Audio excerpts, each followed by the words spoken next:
Bismillah.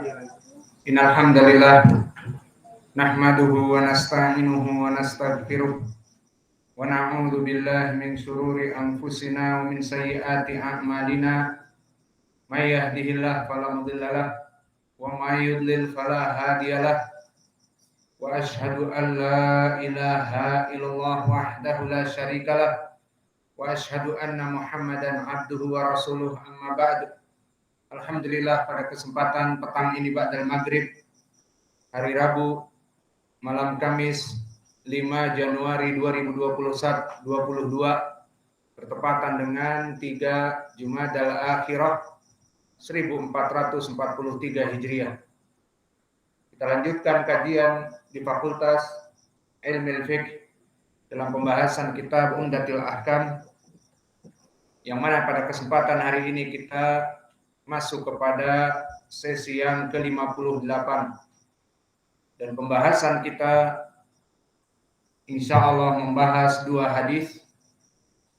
Dan sebelum kita masuk kepada hadis, dipersilahkan kepada ikhwanuna untuk mentasmi al-matan. Barakallahu fikum.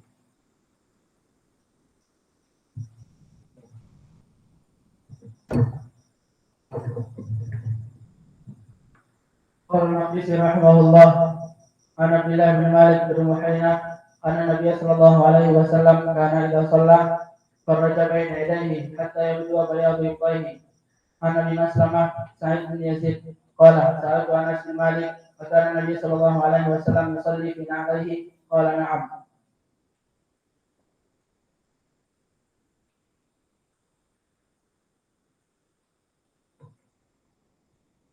قال الرازي رحمه الله عن عبد الله بن مالك بن حينة أن النبي صلى الله عليه وسلم كان إذا صلى فرج بين يديه حتى يبدو بيض كفيه.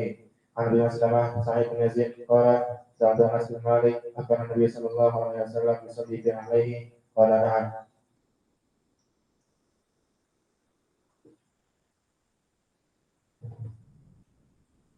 قال المؤلف رحمه الله تعالى عن عبد الله بن مالك بن بحينة رضي الله عنه أن النبي صلى الله عليه وسلم إذا صلى فرج بين يديه حتى يبدو بياض إبطيه.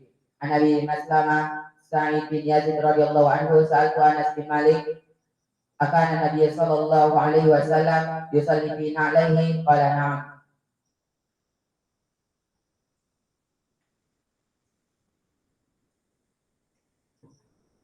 Bismillah. Qala Malik rahimahullah ta'ala an Abdullah bin Malik bin Buhainah anna Nabi sallallahu alaihi wasallam kana idza shalla faraja baina yadayhi hatta yabdua bayadu ibtayhi. An Abi Maslamah Sa'id bin Yazid qala sa'altu Anas bin Malik radhiyallahu anhu akana Nabi sallallahu alaihi wasallam yusalli fi na'lihi qala na'am.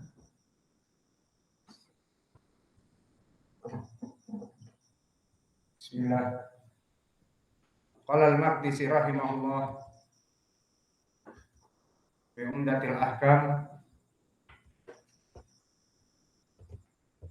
an Abi Qatadah al-Ansari radhiyallahu anhu anna Rasulullah sallallahu alaihi wa ala alihi wasallam kana yusalli wa huwa hamilun Umamata binta Zainab binti Rasulillah sallallahu alaihi wa ala alihi wasallam wa li Abil As ibn Rabi' ibn Abdi Syams fa idza sajada wada'aha wa idza qama hamalaha. Hadis yang kita bahas dari sifat Nabi Muhammad sallallahu alaihi wa ala alihi wasallam hari ini membahas tentang permasalahan bagaimana seseorang yang bergerak di dalam salat dari gerakan-gerakan yang bukan dari rukun salat. Maka sebelum kita masuk kepada permasalahan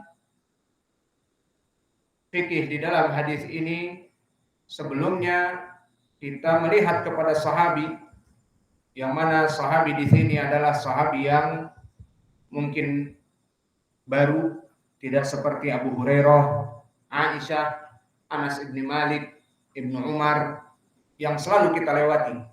Sehingga kita hanya melewati nama-nama sahabi begitu saja. Namun di sini Abu Qatadah al-Ansari mungkin agak asing bagi para tulabul ilm. Oleh sebab itu kita menyebutkan dari biodata dan biografinya agar kita mencintainya. Karena tak kenal maka tak sayang, dan cinta kepada para sahabat adalah manhaj Ahlussunnah wal Jamaah seperti disebutkan oleh Imam Ibnu Taimiyah di lamiyahnya, hubbus sahabati kullihim limadhabun wa mawaddatul qurba biha atawassalu, bahwa mencintai seluruh para sahabat adalah madhab ahli sunnah dan bertawasul dengan kecintaan kepada mereka. Abu Qatadah Al-Ansari, dari segi nama Al-Ansari berarti dia bukan dari muhajirin. Maka Abu Qatadah Al-Ansari dari Bani Salamah, dan Bani Salamah dari Al-Khazraj. Maka dia jelas bukan dari Al-Muhajirun. Dia orang-orang yang termasuk menunggu Nabi, kedatangan Nabi di Madinah, dan menyiapkan dari harta-hartanya di Madinah untuk keperluan Nabi dan para sahabatnya. Adapun nama dari Abu Qatadah Al-Ansari banyak khilaf dari namanya, yang rajih adalah Al-Harits Ibnu Rib'i Al-Ansari. Dan dia termasuk dari sahabat yang kecil masuk kepada Islam dalam usianya masih kecil. Maknanya tidak seperti Abu Bakar yang hampir seumur dengan Nabi, kemudian Umar yang setelah dari Abu Bakar masuk kepada Islam umurnya sekitar 40, 38 dan sebagainya. Maka Abu Qatadah masuk kepada Islam dengan kedatangan Nabi ke negerinya, maka dia masih kecil namun tentunya sudah di atas bulugh. Wallahu a'lam. Kemudian dia mengikuti perang Uhud bersama Nabi dan peperangan yang setelahnya.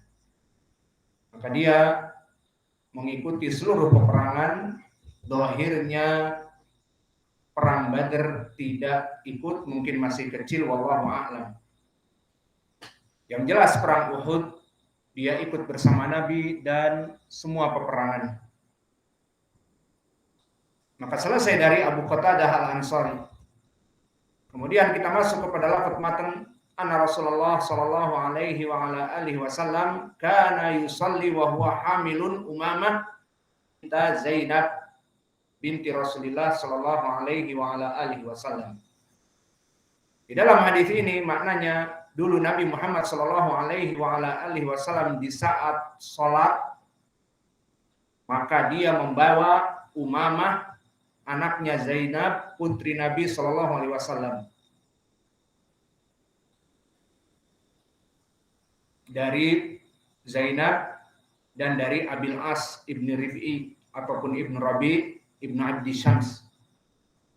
Lalu sifatnya bagaimana membawa cucunya ini? Fa idza sajada wada'aha. Maka jika Nabi sujud menyimpan cucunya ini. Wa idza qama hamalaha. Jika sujud disimpan di tanah, namun jika berdiri Nabi menggendongnya. Fikih yang bisa kita ambil dari hadis ini barakallahu fikum, pembahasan tentang permasalahan bergerak di dalam sholat yang keluar dari gerakan sholat. Bismillah.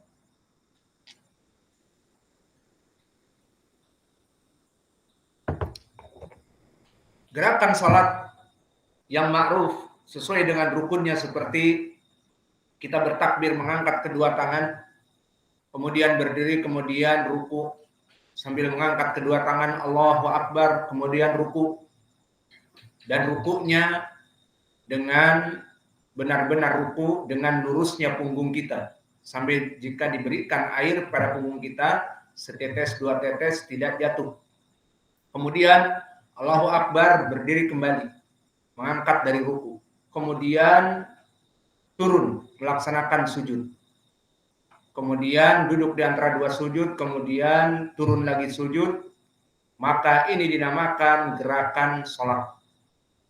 Dan sholat itu dimulai dengan seperti di dalam hadis, ubtudi'a bis salam wa untuhiya afan. Ubtudi'a bitakbir, takbiratul ihram, dan untuhiya bis salam. Yaitu dimulai kuncinya dengan takbiratul ihram dan selesainya dengan assalam. Dari sini kita mengetahui bahwa tidak boleh seseorang di dalam sholat untuk bergerak selain dari rukun-rukun sholat yang ada. Ini permasalahan yang akan kita bahas.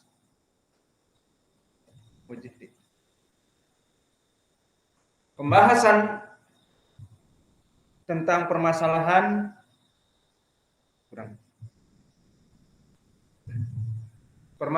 tentang permasalahan boleh apa tidak kita bergerak di dalam sholat selain dari sholat yang gerakannya itu merupakan rukun, maka telah terjadi ikhtilaf di kalangan ulama yang banyak. Sebagian ada yang ekstrim. Mereka mengatakan gerakan itu hanya 3 kali. Jika lebih dari 3 kali maka batal sholatnya. Kebayang bagaimana 3 kali? 1, tinggal 2 kali lagi. 2, tinggal sekali lagi. Sekali lagi, batal udah. Maka itu pendapat yang banyak kita dapati di sekitar kita. Dari orang-orang awam yang di sekitar kita. Maka dari pendapat ini, Masya Allah, mereka somidun. Sholat mereka tidak bergeming. Kita merasa malu sendiri. Kadang-kadang habis wudhu ada airnya di muka kita, garuk. Mereka tidak, somid. Tidak bergerak sama sekali. Karena 3 kali gerakan, batal. Maka kita kadang malu sendiri, garuk. Mereka nggak ada yang menggaruk dengan sholat awam. Sholat dengan awam. Alhasil, mana dalil dari perkara seperti itu? Dalam ekstrim sampai 3 gerakan, lebih dari 3 gerakan batal sholatnya. Tidak ada. Dan begitu pun terlalu lebay. Bergerak. Wallahu alam. Seperti anak-anak kita. Goyang-goyang tangan, goyang-goyang kaki.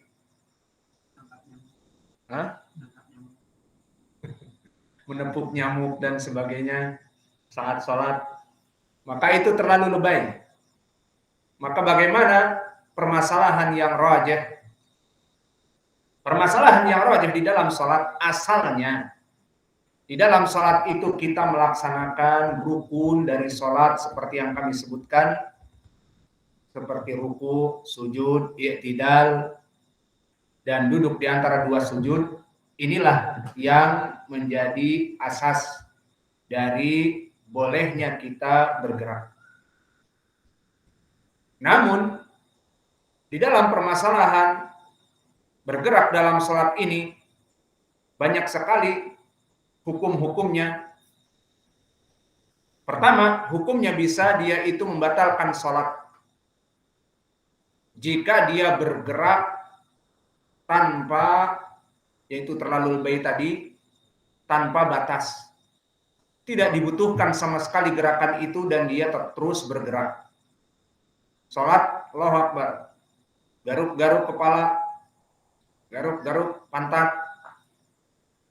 Kemudian ada nyamuk dipukul di depannya dan terus bergerak. Maka bisa membatalkan sholatnya. Dan yang kedua, ada dinamakan di sana al-harakah al-mubahah.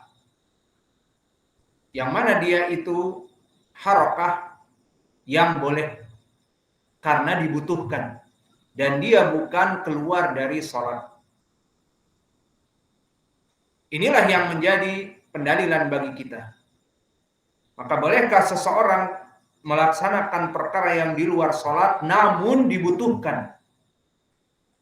Maka jawabnya boleh atau tidak? Boleh. Pertama berhubungan dengan syariat dan yang kedua tidak berhubungan dengan syariat. Yang berhubungan dengan syariat apa? Seperti kita berpindah dikarenakan mencari, bagi yang masbuk mencari apa? Mencari sutroh. Karena ada syariat di sana dari Ibnu Umar yang muttafaqun alaih, idza shalla ahadukum falyadnu ila sutroh. Jika sholat di antara kalian agar mendekati kepada sutroh. Karena dia masbuker, maka dia salam dan masih sisa 2 rakaat, 3 rakaat. Kemudian setelah itu dia mencari sutroh. Akhirnya dia berpaling ataupun berpindah ke kanan sedikit, ke kiri sedikit, ataupun maju untuk mendapatkan sutroh. Maka ini harokah yang ada syariatnya. Maka di sini wallahu a'lam tidak batal sholatnya. Kenapa? Karena dia masuk kepada syariat. Kemudian ada suatu gerakan yang memang dia itu mubah. Dan gerakan ini memang dibutuhkan. Jika tidak, maka akan lebih mafsadahnya lebih besar. Contohnya dari perkara ini, gerakan yang mubah di luar sholat, gerakannya di luar sholat, namun jika dibiarkan akan memberikan mafsadah yang lebih besar, seperti perbuatan Nabi dengan cucunya. Maka cucu Nabi yang masih kecil, Umamah bintu Zainab, lahirnya di sini masih susuan, yakni masih waktu susuan, lebih kecil dari 2 tahun, maka jelas tidak berakal, tidak mengetahui kakeknya sedang sholat diam. Maka prakteknya jika dibiarkan tanpa gerakan tambahan di dalam sholat Nabi ini, mafsadahnya akan lebih besar. Akan menangis, meronta, menangis, meronta, menangis, mungkin tidak akan membuat khusyuk salat Nabi sallallahu alaihi wasallam.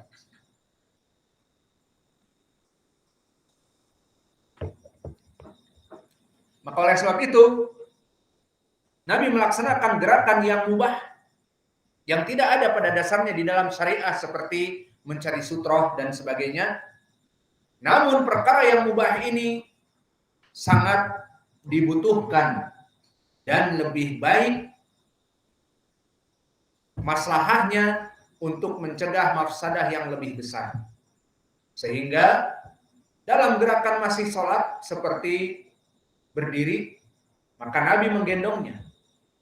Bayi kecil kurang dari 2 tahun digendong dengan tangan kiri.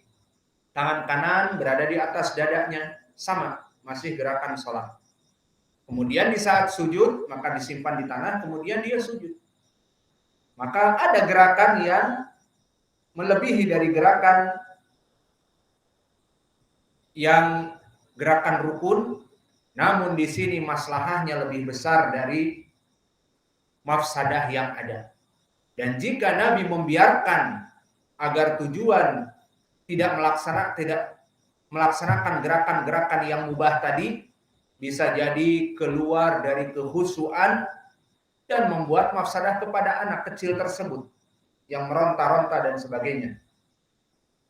Maka di sini yang menjadi poin pendalilan di dalam hadis ini adalah di sana ada gerakan-gerakan yang mubah yang diperbolehkan. Maka di sini bagi mereka yang berpendapat tadi secara ekstrim 3 kali gerakan batal, maka Nabi batal sholatnya karena dia menggendong dalam keadaan berdiri, kemudian menyimpannya di tanah dalam keadaan sujud. Maka mau berdiri lagi, dia gendong lagi. Lebih dari 3 gerakan. Maka di sini permasalahan 3 gerakan membatalkan, tidak ada dalilnya. Dan di dalam hadis ini menjadi pendalilan tentang bolehnya kita bergerak dalam sholat meskipun tidak ada syariatnya, maknanya gerakan ini gerakan yang mubah, tidak gerakan mencari sutroh yang ada syariatnya dan sebagainya, maka di sini boleh, namun diharapkan gerakan tersebut banyak maslahahnya daripada mafsadahnya. Contoh lain banyak. Di antaranya hadis yang muttafaqun alaih. Disebutkan karena Rasulullah sallallahu alaihi wa ala alihi wasallam yusalli wa ya'ti ilaihi syaitan fasara'ahu. Famasaka Rasulullah sallallahu alaihi wa ala alihi wasallam biyadih hatta tasilu lu'abiha ila yadi Rasulillah sallallahu alaihi wasallam.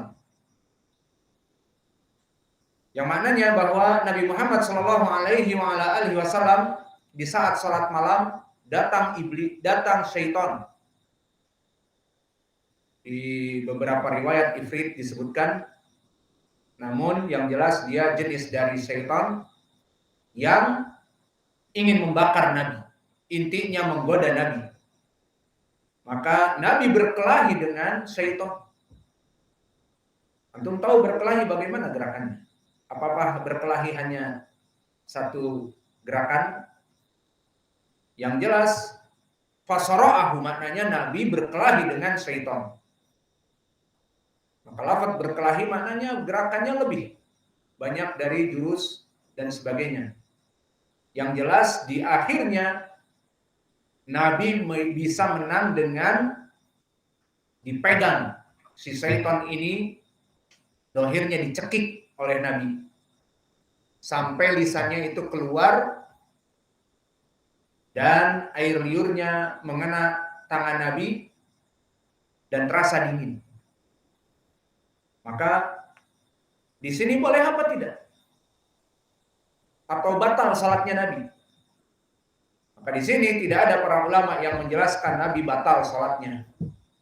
Tetapi salatnya tetap boleh dan diterima. Kenapa?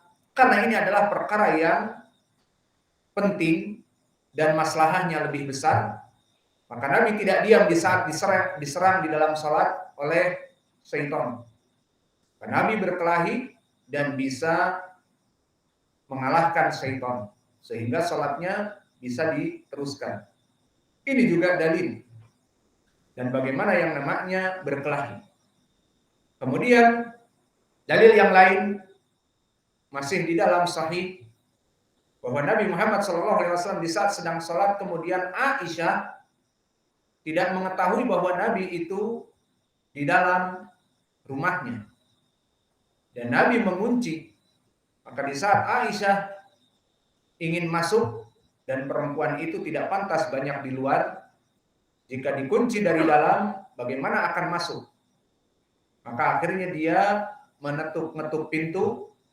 Dan Nabi yang dalam keadaan sholat membuka engsel pintu. Dibuka agar masuk.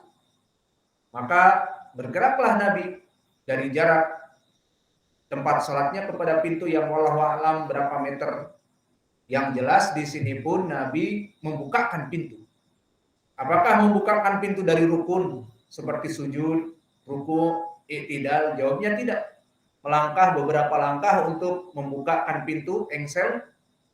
Namun di sini sama seperti tadi, dikarenakan perkara yang banyak maslahahnya dan mencegah mafsadah yang besar. Apa mafsadah yang besar? Aisyah akan terus memukul-mukul. Dipikirnya Nabi mungkin tidak dalam keadaan sholat karena terhijabi di luar rumah, dipukul. Akhirnya Nabi tidak bisa khusyuk. Akhirnya didekati dan dibuka. Dan banyak kasus seperti ini, di mana kita sholat, mungkin sunnah di rumah, kemudian istri kita yang tadinya berada di dapur, ingin masuk ke kamar, kemudian kebetulan kita menguncinya, maka diketuk. Daripada membuat ricuh dan tidak khusyuk dari sholatnya, tidak apa-apa datang dibuka. Masih dalam gerakan sholat, istrinya akan paham, oh afwan, mengganggu sholat, akan seperti itu. Maka perkara-perkara ini di dalam hadis yang saya sebutkan masih ada banyak lagi. Di antaranya seperti di dalam hadis yang muttafaqun alaih juga, uqtulul aswadan walau kana fis shalah. Dan di beberapa riwayat disebutkan kan Rasulullah SAW yusalli wa yaqtul aswadan. Maknanya bunuhlah dua hitam. Apa dua hitam ditafsirkan? Al-hanas wal aqrab. Maknanya hitam dari ular dan hitam dari kalajengking. Maka bunuhlah dua makhluk ini. Meskipun kamu dalam keadaan sholat. Maka contohnya, Hudzaifah sedang sholat. Kemudian datang perlahan-lahan tapi pasti kalajengking. Merayap terus ke arah tempat sujudnya. Maka apa yang dilakukan oleh Hudzaifah? Mengamalkan hadis ini. Dan begitu pun masuk ular pelan-pelan. Meskipun ular itu kecil dan masuk, takut kita. Takutnya mereka berkhianat. Kita sholat dipatuknya. Dan begitu pun skorpion tadi, kita sholat akan mematuk kita. Maka tidak apa-apa kita membunuh sesuai perintah Nabi. Dan yang namanya membunuh hewan bagaimana? Apakah Allahu Akbar ruku dibunuh? Tidak. Akan dicari mungkin di sebelahnya ada sendal, atau dia menggunakan sendal, atau dicari apa yang benda keras di sebelahnya, sehingga si skorpion ini akan dipukul olehnya. Berarti gerakannya di luar sholat apa tidak? Jelas di luar. Maka hadis-hadis yang seperti kami sebutkan dan masih banyak kita tinggalkan menjadi pendalilan yang jelas kepada kita tentang permasalahan bolehnya melaksanakan gerakan selain dari rukun-rukun sholat dikarenakan hajat yang ada. Maka ini yang bisa kita berikan dari hadis yang pertama ini. Maka faedah dari hadis yang pertama ini seperti kami sebutkan, membantah dari mereka yang secara ekstrim mengatakan sholat itu hanya 3 gerakan saja. Lebih dari itu batal sholatnya.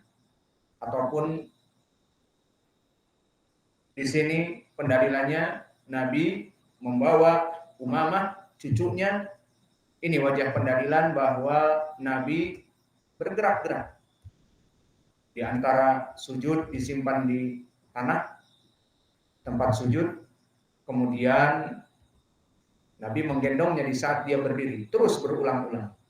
Maka di sini Nabi melaksanakan gerakan di luar dari sholat dan hukumnya tidak membatalkan. Kita masuk kepada atau kita cukupkan dulu dengan diputus